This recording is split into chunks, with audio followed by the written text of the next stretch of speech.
Money Heist's fifth and final season has begun, and it really has raised the roof. Well, technically it dropped the roof, with explosions and all-out warfare seizing the Bank of Spain. Money Heist has always been a difficult show to second guess. Would you ever have predicted Arturo going full Rambo in a forklift truck? Yes, that happened. The wait now begins for the final episodes on December the 3rd, and it has left fans wondering what lies in store for the Professor and the gang. So, let's round up the juiciest fan theories about what might happen in the final part of Money Heist. Do be careful if you aren't up to date, there are plenty of spoilers.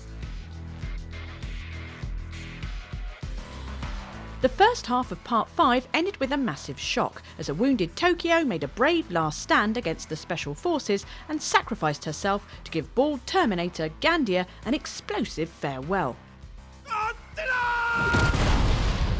As the first character we ever met in Money Heist, saying goodbye to Tokyo was never going to be easy, which maybe explains why some fans are holding out hope that she isn't really dead. The main thinking behind this theory is that Tokyo is the show's narrator, and many believe she is retelling the story of the heist having survived it. Some even speculate she's telling the story to Nairobi's son, Axel, to explain how his mother died. An even wilder theory is that the entire Money Heist story is being made up in Tokyo's head, and that it's actually her way of coping with the tragedy of losing her boyfriend in the first bank heist we see in flashback. If either of these narrator ideas were true, Tokyo would need to be alive to tell the tale. There's also the popular fan theory from Part 4, that when Nairobi dies, she enters heaven or limbo and joins all the robbers who've previously died: Oslo, Moscow and Berlin. But earlier in that same setting, we also see Denver, the Professor and Helsinki, which could foreshadow their deaths. Tokyo isn't seen in this heavenly garden, so could it mean she survives? Stacked up against this theory is the fact that in Money Heist's making of documentary, From Tokyo to Berlin, we clearly see Tokyo actress Ursula Corbero give an emotional farewell to the cast and crew. If they faked that to trick us, it would be a deception worthy of the Professor. But hey, keep the dream alive, right? While the bank robbers have a rough time in Part 5, Berlin has a much smoother ride in flashbacks to an earlier heist he pulled off in Copenhagen. The only explosion here was the popping of champagne corks. These flashbacks reunite us with Berlin's wife, Tatiana, and introduce his son, Raphael. As neither Tatiana or Raphael have appeared in the Bank of Spain heist, it has fans wondering if these two have a role to play in the current robbery. As Berlin had been planning the Bank of Spain job for many years, it might not be a coincidence that his son ended up learning a skill that could play a part. Voy a robar contigo en la vida, papá. Yo soy ingeniero. Lo sé. En electrónica. Con posgrado en ciberseguridad. His whole education just to prepare him to crack open banks. And you thought your parents were pushy.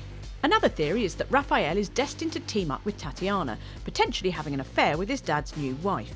After all, as Berlin explains to him, Si de verdad quieres algo en la vida, tienes que robárselo a quien lo posee. and the look on Raphael's face suggests he has something in mind. If he were to team up with Tatiana, could they throw a spanner in the works of the Professor's plans? Fans theorised back in Part 3 that letting Tatiana in on the Bank of Spain plan was a bad idea. Ah, por cierto, le encanta el golpe del Banco de España. Está al corriente.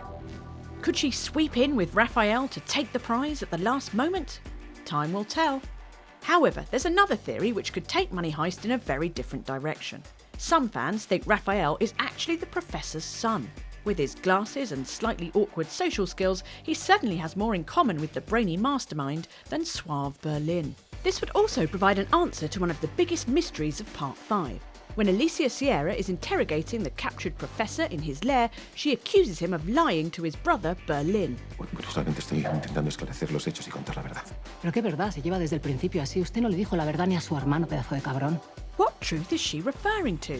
If the Professor was Raphael's dad, that would be a pretty big secret between the brothers. Or maybe it's just more mind games from the devious Alicia.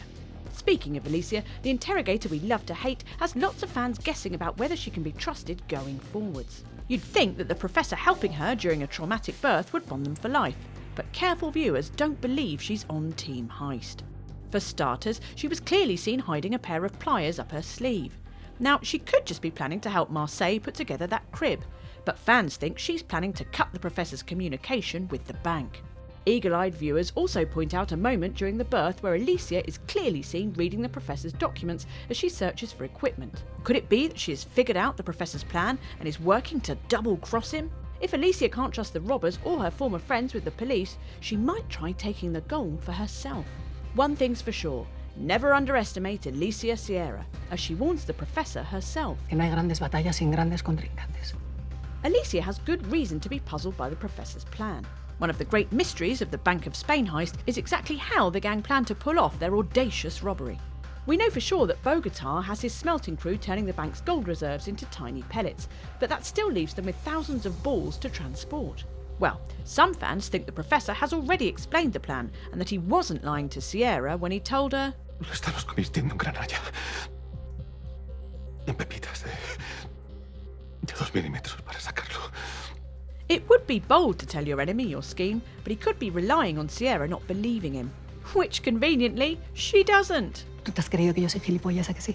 There are lots of fan theories about the robbers using water to transport the gold nuggets out of the Bank of Spain. The fact that the main vault is flooded with water as a security measure means that water eventually needs to be flushed out, and that could be the key to removing the gold. Other fans think this plan has been foreshadowed in Berlin's Copenhagen robbery. Having removed the Viking gold from the vault, Berlin throws it into the river to the dismay of Raphael.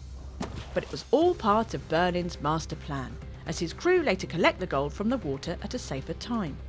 Is this a dry run? Well, more of a wet run for the Bank of Spain heist? The other question is how to get the team out of the bank with the gold. You can't flush Helsinki down a toilet. One fan theory thinks the plan is to get the gold out and then hold it hostage in exchange for the crew. Tamayo tells us again and again how important the gold is. La Reserva Nacional es el soporte de un país. Vas a poner en la misma balanza la dignidad de Sierra y la seguridad de 47 millones de personas. If they're so scared of tanking the Spanish economy, surely that's got to be worth the price of a few bank robbers. One really out there fan theory suggests the gold isn't even the primary target in the Bank of Spain heist and is a diversion from the robbers' real goal. This theory begins in the Copenhagen flashback, where Berlin explains to Raphael how to pull off a crime with no risk. Y dime, papá, ¿cuál es ese robo sin riesgo? Aquel en el que ni siquiera se enteran de que les has robado. Berlin's plan to steal Viking gold involves replacing priceless pieces with brass replicas, so that the museum owners won't realise they've been robbed for many months. After all, you can't be accused of a crime that no one knows about. Jump forward to the Bank of Spain heist and pay close attention to the bank's museum. We hear Denver and Palermo discuss the value of its treasure. ¿Y todo este oro no se puede fundir o qué pasa? Este oro ya fue robado una vez. No puede ser robado 2 veces. And when the special forces are preparing to blow up the roof to gain access to the bank, Angel warns them about damaging the treasures within. Ahí dentro hay cuadros de Goya, el oro de los Quimbayas. This theory believes that the Professor knows the special forces will have no choice but to blow the roof to enter the bank, destroying the paintings and artefacts, which gives him an opportunity to steal them without anyone realising. Admittedly, if this is the plan, they've kept it quiet. So quiet that Palermo and Denver don't know about it. But hey, it wouldn't be the first time the Professor has surprised everyone. And those are just some of the fan theories circling one of the most unpredictable shows around. Come on, did you ever picture Arturo with a flamethrower?